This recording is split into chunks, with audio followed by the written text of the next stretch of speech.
헬린이들 위한 단백질 편인데, 단백질에서 우리가 알아야 될 몇 가지 개념이 있는데, 단백질은 아미노산의 구성으로 이루어진 것이다. 그래서 그 단백질 식품은 아미노산의 조합이라는 거. 그래서 우리가 먹는 돼지고기, 닭고기, 쇠고기의 맛이 다른 이유는 아미노산의 비율이 다르기 때문이다. 그래서 시중에 나와 있는 조미료는 아미노산의 비율을 조정함으로 해서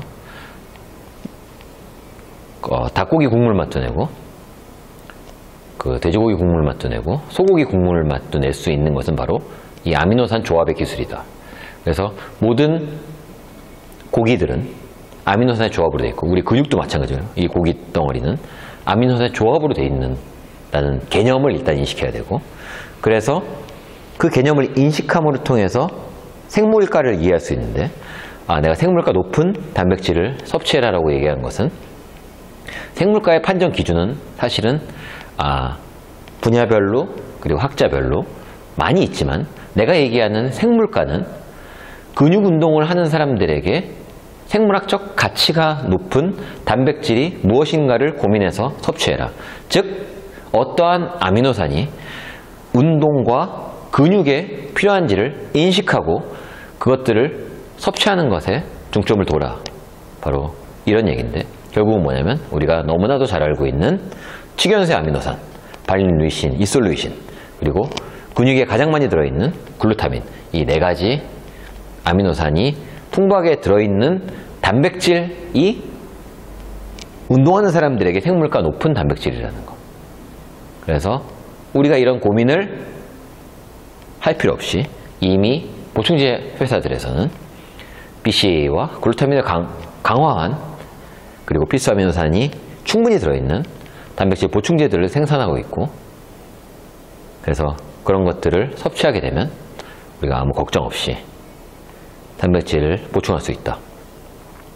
그래서 BCAA 같은 경우에는 우리가 운동을 하게 되면 운동 시에 많이 사용되는 아미노산, 그리고 글루타민은 우리 근육을 형성하는데 가장 많이 들어있는 아미노산. 그래서 우리가 소위 미원이라고 얘기하는 조미료는 바로 글루타민으로 만든, 즉 근육 맛을 내기 위해서, 육수 맛은 결국 글루타민 맛이라는 거.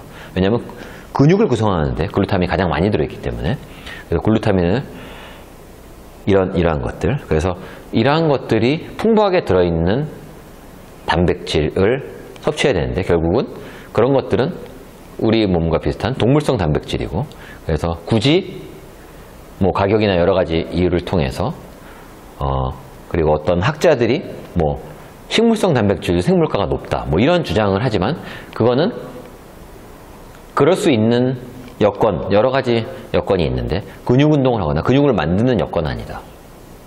그래서 근육을 만들기 위해서는 동물성 단백질의 섭취가 필요하고, 그리고 더 나아가서 에너지 대사와 근육 형성에 필요한 BCAA와 글루타민 정도의 추가 섭취는 헬린이들도 필요하지 않을까.